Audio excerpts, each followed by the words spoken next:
നമസ്കാരം. അറബി ദിസ് വീക്കിന്റെ ഏറ്റവും പുതിയ അധ്യായത്തിലേക്ക് എല്ലാ പ്രിയ പ്രേക്ഷകർക്കും സ്വാഗതം. സൗന്ദര്യവർദ്ധക വ്യവസായ രംഗത്തെ പുത്തൻ ചലനങ്ങൾ അടുത്തറിയുന്ന ബ്യൂട്ടി വേൾഡ് മിഡിൽ ഈസ്റ്റിന്റെ ഇത്തവണത്തെ സീസണ് ദുബായിൽ കൊടിയിറങ്ങി. ദുബായ് വേൾഡ് ട്രേഡ് സെന്ററിലായിരുന്നു മേള നടന്നത്. മേളയുടെ 29ാമത് സീസണായിരുന്നു ഇത്തവണത്തേത്. നിരവധി മലയാളി കമ്പനികളും മേളയിൽ സാന്നിധ്യം അറിയിച്ചു.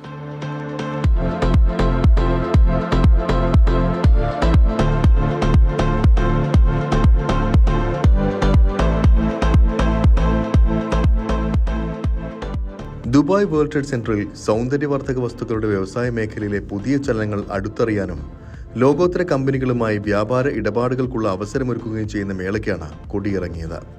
മേളയുടെ 29ാം സീസണായിരുന്നു ഇത്തവണത്തേത്.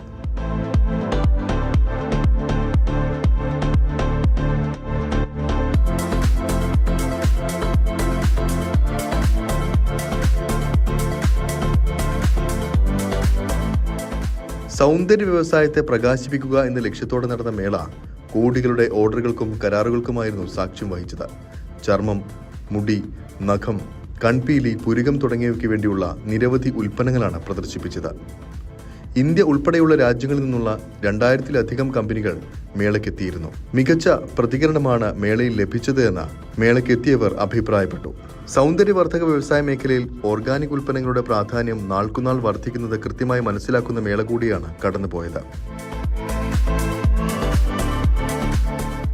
1 ലക്ഷത്തോളം ആളുകളാണ് ഇത്തവണത്തെ മേള സന്ദർശിക്കാനായി എത്തിയത്. മേളയുടെ പ്രധാന സ്പോൺസറായിരുന്നു മലയാളി സംരംഭകൻ പോളണ്ട് മൂസയുടെ നേതൃത്വത്തിലുള്ള ഫ്രാഗ്രൻസ് വേൾഡ്.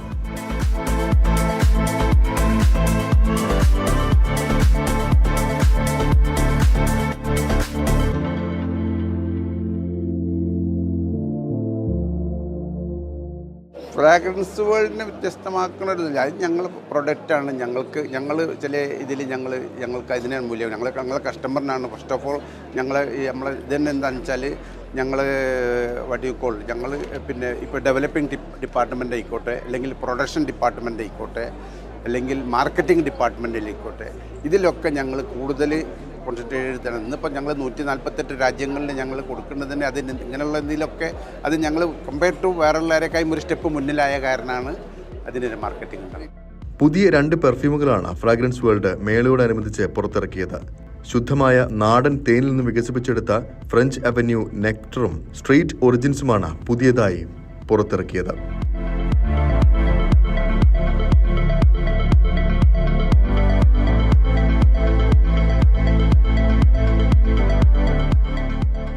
ഫ്രാഗ്രൻസ് വേൾഡ് ഇപ്പോൾ ഫ്രഞ്ച് അവന്യൂവിലാണ് ഇപ്പോൾ ഞങ്ങൾ ഈ കൊല്ലം കൂടുതൽ ഇത് ഞങ്ങൾ കോൺസെപ്റ്റ് ചെയ്തിട്ടുള്ളത്. അത് ഫ്രഞ്ച് അവന്യൂവിലാണ് ഒന്ന് ഇത്, പിന്നെ ഒന്ന് നെക്ടറ എന്ന് പറഞ്ഞൊരു ഹണീനെ പറ്റി ബേസ് ചെയ്തിട്ടുള്ളൊരു ഇതുണ്ട്.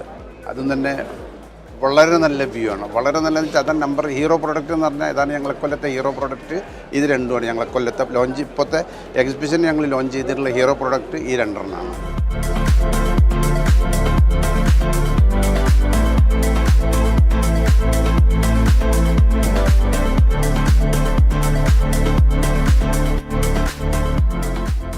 ഇപ്പോൾ 25 ഐറ്റംസ് ഞങ്ങളിപ്പോൾ കഴിഞ്ഞപ്പോൾ ഈ എക്സിബിഷൻ കഴിഞ്ഞാൽ ഞങ്ങൾ അടുത്ത ഇതിന് വേണ്ടിയിട്ട് ഞങ്ങൾ നെക്സ്റ്റ് വീക്കെൻഡ് ഞങ്ങൾ ഇറങ്ങും. അപ്പോൾ അതിന് ഞങ്ങൾ ഓരോ മാസം ഞങ്ങൾ 10-20 പ്രോഡക്റ്റ് എടുത്ത് അതിനൊക്കെ ഫിൽറ്റർ ചെയ്തിട്ട് 2-3 പ്രോഡക്റ്റ് എടുത്തിട്ടാണ് ഞങ്ങൾ ഫസ്റ്റ് ഓഫ് ഇതിൽ 20-25 പ്രോഡക്റ്റിൽ എത്തുന്നത്. വെൽനസ് വ്യവസായത്തിന്റെ വളർച്ചയിലും വികസനത്തിലും പ്രദർശനം സുപ്രധാന പങ്കുവഹിക്കുന്നതായി Beauty World Middle East show manager അഭിപ്രായപ്പെട്ടു. വളർന്നുവരുന്ന ബ്രാൻഡുകൾക്ക് മികച്ച ഭാവി രൂപപ്പെടുത്താൻ പ്രദർശനം വഴിയൊരുക്കിയതായും കൂട്ടിച്ചേർത്തു.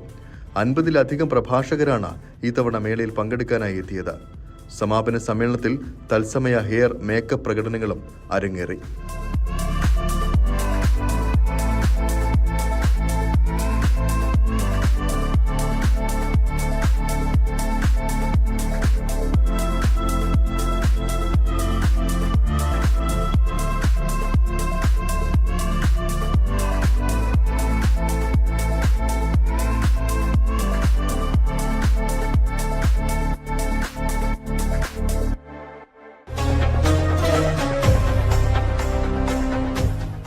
ചുമർ ചിത്രകലയിൽ വ്യത്യസ്ത സാന്നിധ്യമാകുന്ന ഒരു പ്രവാസി മലയാളിയാണ് ഇനി പരിചയപ്പെടുത്താൻ പോകുന്നത്. ദുബായിൽ സ്ഥിരതാമസമായിട്ടുള്ള അനീഷ് ഇന്ന് നിരവധി ആളുകൾക്ക് ചുമർ ചിത്രകല പരിചയപ്പെടുത്തുക കൂടി ചെയ്യുന്നുണ്ട്.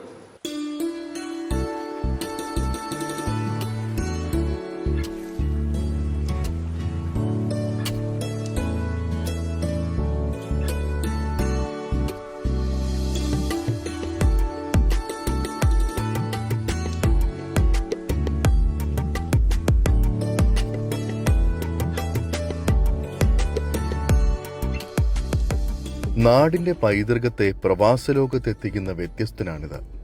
കാസർഗോഡ് സ്വദേശി അനീഷ് മേപ്പാട്ട്. തിരക്കിട്ട ജോലിക്കിടയിലും ഗൾഫിലിരുന്ന് കേരളത്തിന്റെ കലാപാരമ്പര്യത്തെ കൈവിടാതെ കൂടെ ചേർത്ത് പിടിക്കുകയാണ് ഈ മനുഷ്യൻ.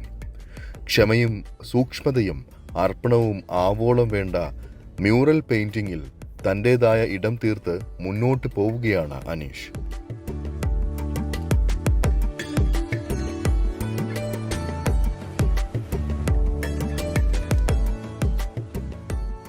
പഠിച്ചതും അറിഞ്ഞതും കൂടുതലും ചിത്രരചന തന്നെയാണെങ്കിലും കൂടുതൽ ഇഷ്ടത്തെ ചേർത്തു നിർത്താനും ഉപജീവനമാക്കാനും പക്ഷേ സാധിച്ചില്ല.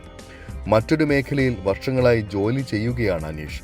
എങ്കിലും ജോലി കഴിഞ്ഞും വീണ് കിട്ടുന്ന സമയങ്ങളിലുമെല്ലാം ഈ പ്രവാസി തീർക്കുന്നത് വിസ്മയങ്ങളാണ്.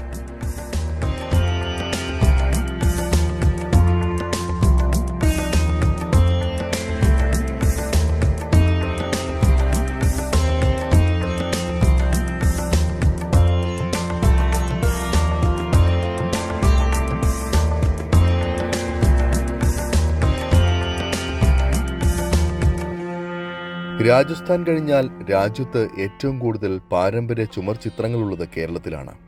കേരളത്തിലെ തെക്കൻ ജില്ലകളിലാണ് ചുമർ ചിത്രങ്ങൾ കൂടുതൽ കണ്ടുവരുന്നത്.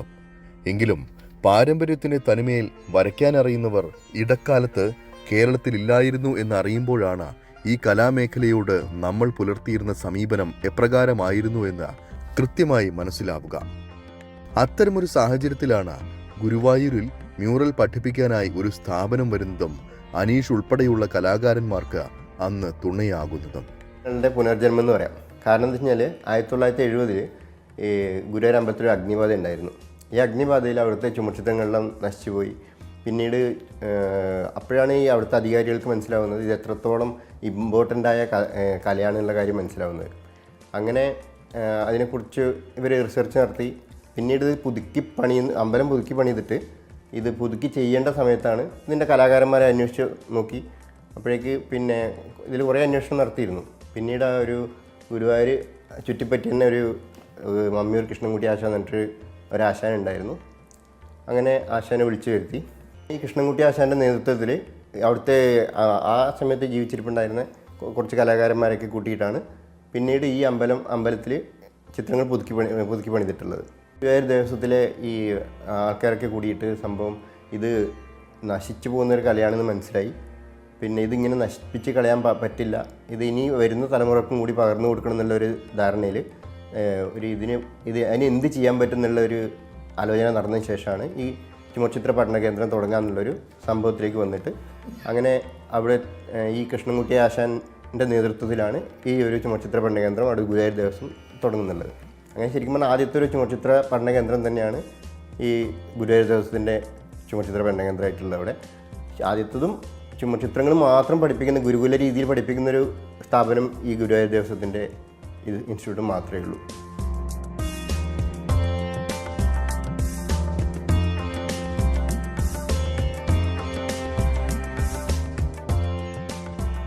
കുട്ടിക്കാലം മുതൽ വരയെയും നിറങ്ങളെയും ഏറെ സ്നേഹിച്ചിരുന്നു അനീഷ്. പ്രാഥമിക വിദ്യാഭ്യാസത്തിന് ശേഷം വരയിൽ ഉപരിപഠനം നടത്തണമെന്നും അതിയായി ആഗ്രഹിച്ചിരുന്നു. അങ്ങനെയാണ് മ്യൂറൽ പെയിന്റിംഗ് പഠിക്കാനായി അനീഷ് ഗുരുവായൂരിലെ ചുമർചിത്ര പഠന കേന്ദ്രത്തിലെത്തുന്നത്. ചുമർചിത്ര പഠന കേന്ദ്രത്തിലെ വർഷങ്ങളോളമുള്ള പൂർണ്ണമായും ഗുരുകുല രീതിയിലുള്ള ചിട്ടയായ വിദ്യാഭ്യാസമാണ് അനീഷിന്റെ ജീവിതത്തെ മാറ്റിമറിച്ചത്. ചുമർചിത്ര രചന എന്ന മനോഹര ലോകത്തേക്ക് കൂടുതൽ അടുപ്പിച്ചത്. ഈ ചുമർച്ചിത്രങ്ങൾ പഠിപ്പിക്കുന്നത് ഈ ഗുരുവായൂർ ദേവസ്വത്തിൽ മാത്രമേ ഉള്ളൂ. അപ്പോൾ അവിടെ പഠിച്ചുകൊണ്ട് നമുക്ക് നമ്മൾ ശരിക്കും പറയുകയാണെങ്കിൽ നമ്മൾ ഈ മുഴുവനായിട്ട് പഠിച്ചെന്ന് ഇപ്പോഴും പറയാൻ പറ്റില്ല. കാരണം നമ്മളിപ്പോഴും പണ്ടത്തെ ആ പെയിൻറ്റിങ്സിൻ്റെയൊക്കെ മൂല്യം എടുത്ത് നോക്കുകയാണെങ്കിൽ അതിൻ്റെ ഒരു വളരെ കുറച്ച് മാത്രമേ നമ്മളെ കൊണ്ടൊക്കെ പഠിച്ചെടുക്കാൻ പറ്റിയിട്ടുണ്ടാവുള്ളൂ. അപ്പോൾ അത്രയെങ്കിലും പഠിച്ചെടുക്കാൻ പറ്റിയത് ഈ ഗുരുവായൂർ പഠിച്ചുകൊണ്ടാണ്.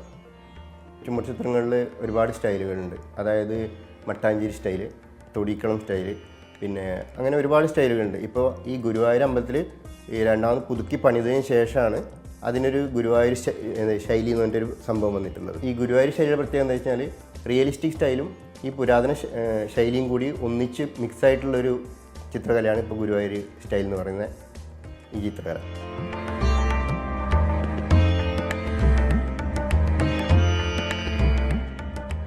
ചുമർ ചിത്രങ്ങളുടെ പാരമ്പര്യ രീതികളും ശൈലികളും പൂർണ്ണമായി നേരിട്ട് കണ്ട് മനസ്സിലാക്കലായിരുന്നു പഠനകാലത്ത് ആദ്യം ചെയ്തത്.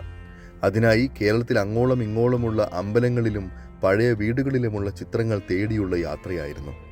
ഓരോ സ്ഥലവും കൃത്യമായി പ്ലാൻ ചെയ്ത് അവിടെയുള്ള വിസ്മയങ്ങൾ നേരിൽ കണ്ട് പഠിക്കുക. വർഷങ്ങൾക്ക് മുൻപായതിനാൽ തന്നെ മൊബൈലോ എന്തിന് ഒരു ക്യാമറ പോലും ഇല്ലാതെയാണ് യാത്രകൾ മുഴുവൻ. കാണുന്ന ചിത്രങ്ങളുടെ പ്രത്യേകതകൾ എഴുതിയും വരച്ചും ചിത്രം മനസ്സിൽ പതിപ്പിച്ചും യാത്ര തുടർന്നു. ചുമർ ചിത്രങ്ങളിലെ രൂപങ്ങൾക്ക് ഓരോന്നിനും ശാസ്ത്രീയമായ അളവുകോലുണ്ട്. അതനുസരിച്ചാണ് രേഖാചിത്രം ഉൾപ്പെടെ തയ്യാറാക്കുന്നത്. പഴയകാലത്തെ ഓരോ ചിത്രങ്ങളും കാണുമ്പോഴാണ് ചുമർ ചിത്രകലയുടെ ആഴം ശരിക്ക് തിരിച്ചറിഞ്ഞത് എന്ന് അനീഷ് പറയുന്നു. ഓരോ സ്ഥലങ്ങളിലെയും ചിത്രമെഴുത്ത് ഓരോ തരത്തിലാണ്. അവിടെ എത്തിയ ശേഷമാണ് മ്യൂറൽ പെയിൻറ്റിങ് എത്രത്തോളം വിശാലമായ സംഭവമാണെന്ന് മനസ്സിലായത്. കാരണം എന്താ വെച്ച് കഴിഞ്ഞാൽ അതിന് ഞാൻ പറഞ്ഞില്ല, അതിന് മുന്നേ കുറച്ച് ഡിസൈൻസ് കണ്ടിട്ടുണ്ടാവും, ചെറിയ ചെറിയ സംഭവങ്ങൾ മാത്രമേ കണ്ടിട്ടുണ്ടാവുള്ളൂ. അവിടെ എത്തിയ ശേഷമാണ് ഈ ഒരുപാട് പെയിൻറ്റിങ്സ് കണ്ടു. പിന്നെ ഒരുപാട് അമ്പലങ്ങളിൽ ഏതൊക്കെ അമ്പലങ്ങളിലുണ്ട് അതൊക്കെ പോയി കണ്ട് പെയിൻറ്റിങ്സൊക്കെ കണ്ടിട്ട് തന്നെയാണ് നമ്മൾ നോക്കിയിട്ട് ഇതൊക്കെ എങ്ങനെയാണ്, അതിൻ്റെ ഡിസൈൻസ് എങ്ങനെയാണ്, എന്താ കളർ യൂസ് ചെയ്തിരിക്കുന്നത്, ഓരോന്നിൻ്റെ ഓരോ അമ്പലങ്ങളിലും ഓരോ സ്റ്റൈലാണ് ചെയ്തിരിക്കുന്നത്. എല്ലാ അമ്പലങ്ങളിലും എല്ലാ ചുമർ ചിത്രങ്ങളും ഒരേ സ്റ്റൈലല്ല. പിന്നീട് പഠനശേഷം ജീവിത പ്രതിസന്ധിയുടെ കാലത്ത് ഗൾഫിലേക്ക് വിമാനം കയറിയതാണ് അനീഷ്. പക്ഷെ ഇവിടെ എത്തിയിട്ടും ജോലിക്കിടെ വീണ് കിട്ടുന്ന സമയങ്ങളിൽ മനസ്സ് നിറങ്ങളിലേക്ക് അടുപ്പിക്കും. വിസ്മയകരമായ ചിത്രങ്ങൾ ഒരുക്കും. അതാണ് പതിവ്. പാരമ്പര്യ തനിമ ചോർന്നു പോകാതെ പക്ഷേ പുതിയ കാലത്തിന് ഇണങ്ങുന്ന തരം ചിത്രങ്ങളാണ് അനീഷിന്റെ പ്രത്യേകത. അതുതന്നെയാണ് അനീഷിനെ വ്യത്യസ്തനാക്കുന്നതും. നിർത്തിയിട്ടില്ല, ഞാൻ കണ്ടിന്യൂ ചെയ്ത് പോകുന്നുണ്ട്. എന്നും സ്ഥിരം വരച്ചുകൊണ്ട് തന്നെ പോകുന്നുണ്ട്. അത് അവസാനിപ്പിച്ചിട്ടില്ല, ഒരു പ്രാവശ്യം വരക്കാതിരുന്നിട്ടില്ല. അതുകൊണ്ട് തന്നെ എൻ്റെ കയ്യിൽ നിന്ന് പോയിട്ടില്ല. തെയ്യം നോക്കുകയാണെങ്കിൽ അതിപ്പോൾ മ്യൂറൽ പെയിൻറ്റിങ്ങിൻ്റെ തെയ്യം, ബുദ്ധ ഇതൊക്കെ വെച്ച് നോക്കുകയാണെങ്കിൽ മ്യൂറൽ പെയിൻറ്റിങ്ങിൻ്റെ കുറച്ച് അതിൻ്റെ കളർ ടോണും ഡിസൈൻസൊക്കെ യൂസ് ചെയ്തിട്ട് കുറച്ച് ക്രിയേറ്റീവായിട്ട് ചെയ്തിട്ടുള്ള സംഭവമാണ് ഇതൊക്കെ. പിന്നെ അതോടുകൂടി തന്നെ നമ്മളിത് ആ പുരാതനമായ അതേ രീതിയിൽ തന്നെ ചെയ്തു പോകുന്നുണ്ട്. ഒരിക്കലും അതിൻ്റെ തനതും ചുമർ ചിത്രകലയുടെ ആ ശൈലി മാറ്റാണ്ടും അതിൻ്റെ വാല്യൂ നശിപ്പിക്കാത്ത രീതിയിൽ അതേപോലെ ചെയ്തു കൊണ്ടുപോകുന്നതിൽ എനിക്ക് വളരെ സന്തോഷമുണ്ട്. ഒരിക്കൽ തനത് രീതിയിൽ വരയ്ക്കാനും അവതരിപ്പിക്കാനും ആളുകളില്ലാതിരുന്ന ഒരു കലാമേഖലയിൽ ഇന്ന് രാജ്യത്തിന്റെ നാനാഭാഗത്തു നിന്നും ആളുകൾ അറിഞ്ഞെത്തുന്നത് കാണുമ്പോൾ ഒരു കലാകാരൻ എന്ന നിലയിൽ എന്തെന്നില്ലാത്ത സന്തോഷമാണ് തനിക്കുള്ളത് എന്ന് പറഞ്ഞു വെക്കുന്നുണ്ട് അനീഷ്. പണ്ടുകാലത്ത് ക്ഷേത്രങ്ങളുടെയും കൊട്ടാരങ്ങളുടെയും പള്ളികളുടെയും ചുമരുകളിൽ മാത്രം കണ്ടുവന്നിരുന്ന ചുമർ ചിത്രങ്ങൾ ഇന്ന് ഏറെ ജനകീയമാണ്. അതുതന്നെയാണ് ഏറെ സന്തോഷം നൽകുന്നത് എന്നാണ് അനീഷ് പറയുന്നത്. സത്യം പറഞ്ഞാൽ ഇത്രയും കാലം നമ്മുടെ കേരളത്തിൽ മാത്രം ഒതുങ്ങിയിരിക്കുന്ന ഒരു സംഭവമെന്ന് കേരള ചുമർ ചിത്രകല അങ്ങനെ തന്നെയാണല്ലോ പറയുന്നത്. പക്ഷേ ഇപ്പോൾ കേരളത്തിലെ ആൾക്കാർ മാത്രമല്ല, ഇന്ത്യയിൽ നിന്ന് മൊത്തം എടുത്തു നോക്കുകയാണെങ്കിൽ എല്ലാ സംസ്ഥാനത്തുള്ള ആൾക്കാരും ഇത് ചെയ്തു തുടങ്ങിയിട്ടുണ്ട്. എല്ലാവർക്കും കേരള മ്യൂറൽ പെയിൻറ്റിങ് പഠിക്കണം, കേരള മ്യൂറൽ ആ ഒരു ഇതിലേക്ക് വന്നിട്ടുണ്ട്. പിന്നെ നമ്മുടെ ഇന്ത്യൻ സംസ്കാരം എന്ന് പറയുകയാണെങ്കിൽ ഓരോ സംസ്ഥാനത്തിനും ഓരോ കലയാണ്. ഇപ്പോൾ നമ്മുടെ കേരളത്തിന് മാത്രം ഒതുങ്ങി നിൽക്കുന്ന സംഭവമായിരുന്നു കേരള മ്യൂറൽ പെയിൻറ്റിങ് മുന്നേ. ഇപ്പോൾ ഇത് എല്ലായിടത്തേക്കും എത്തിയിട്ടുണ്ട്. അത്യാവശ്യം ആൾക്കാർ ചെയ്തു തുടങ്ങിയിട്ടുണ്ട്. ഒരു അത്യാവശ്യം ആൾക്കാരിലേക്ക് അറിഞ്ഞു തുടങ്ങിയിട്ടുണ്ട്. എല്ലാവർക്കും ഇത് ചെയ്യണം എന്നുള്ള ഇൻട്രസ്റ്റ് ആയിട്ട് വന്നിട്ടുണ്ട്.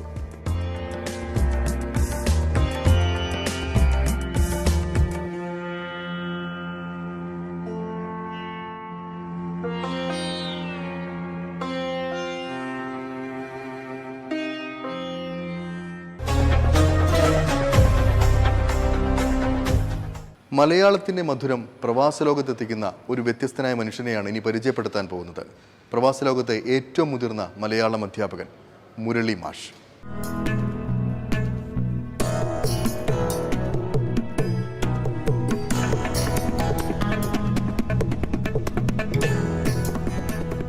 പ്രവാസലോകത്തെ കുരുന്നുകൾക്ക് മലയാളത്തിന്റെ അക്ഷരമധുരം മുരളി മാഷ് പകർന്നു നൽകാൻ തുടങ്ങിയിട്ട് 40ഓളം വർഷങ്ങളായി.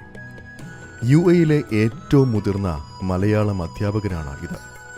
അധ്യാപകനെന്ന നിലയിലും UAE-യിലെ സാംസ്കാരിക മേഖലയിലെ നിറസാന്നിധ്യമായും ഈ തൃശ്ശൂരുകാരൻ പ്രവാസലോകത്ത് വ്യത്യസ്ത സാന്നിധ്യമായി മുന്നോട്ട് പോവുകയാണ്.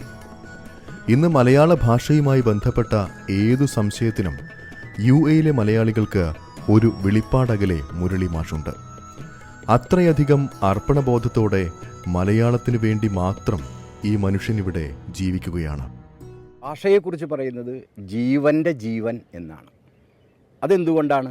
നാം ശ്വസിക്കാൻ ഉപയോഗിക്കുന്ന അവയവങ്ങൾ തന്നെയാണ് ഭാഷയ്ക്ക് നമ്മൾ ഉച്ചരിക്കാൻ നമ്മൾ ഉപയോഗിക്കുന്നത്. സ്വാഭാവികമായിട്ടും ഭാഷ എന്ന് പറയുന്നത് ജീവൻ്റെ ജീവനാണ്. അതിപ്പോൾ നമ്മൾ ചരിത്രം എടുത്ത് നോക്കിയാൽ ഭാഷ ഇല്ലായിരുന്നെങ്കിൽ നിങ്ങളൊന്ന് ആലോചിച്ച് നോക്ക്. നാം ജനിക്കുന്ന അന്ന് തൊട്ട് നാം പരിചയപ്പെടുത്തുന്ന ഭാഷയാണ്. ആ ഭാഷ നമ്മളെ സംബന്ധിച്ചിടത്തോളം നമുക്ക് ഏറ്റവും പ്രധാനപ്പെട്ടതാണ്. അതുകൊണ്ട് തന്നെയാണ് മലയാള ഭാഷ എന്നെ സംബന്ധിച്ചിടത്തോളം എനിക്ക് ഏറ്റവും പ്രിയപ്പെട്ടതായിത്തീരുന്നത്. മലയാളമില്ലെങ്കിൽ ഞാനുമില്ല.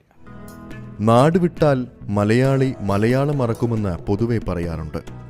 അത്തരമൊരു സാഹചര്യത്തിലാണ് ഇവിടെയുള്ള മലയാളി രക്ഷിതാക്കളിലേക്ക് മലയാളത്തിൻ്റെ പ്രാധാന്യം അറിയിച്ച് കുരുന്നുകളെ മലയാളത്തിൻ്റെ മനോഹര പ്രപഞ്ചത്തിലേക്ക് കൈപിടിച്ചു നടത്തി പ്രവാസ മണ്ണിൽ മുരളി മാസ്റ്റർ വ്യത്യസ്തനാകുന്നത്. 4 പതിറ്റാണ്ടോളം പിന്നിട്ട അധ്യാപക ജീവിതത്തിൽ മുരളി മാസ്റ്റർ അറിവ് പകർന്നു നൽകി ജീവിതത്തിൻ്റെ നാനാതുറകളിൽ ജീവിക്കുന്ന എത്രയോ ആയിരങ്ങളുണ്ട് ഇന്ന്. അജ്മാൻ അൽ അമീർ സ്കൂളിലെ അധ്യാപകനായി ഇന്നും ആ യാത്ര തുടരുന്നു. ഞാനിവിടെ വന്ന സമയത്ത് ഇപ്പം ഞാൻ നാട്ടിൽ പഠിപ്പിച്ചുകൊണ്ട് തന്നെയാണ് എൻ്റെ ജീവിതം ആരംഭിക്കുന്നത്. ഇവിടെ എത്തിക്കഴിഞ്ഞപ്പോഴും വേറൊരു തൊഴിലിനെ കുറിച്ച് പോലും എനിക്ക് ചിന്തിക്കാൻ പറ്റിയിരുന്നില്ല.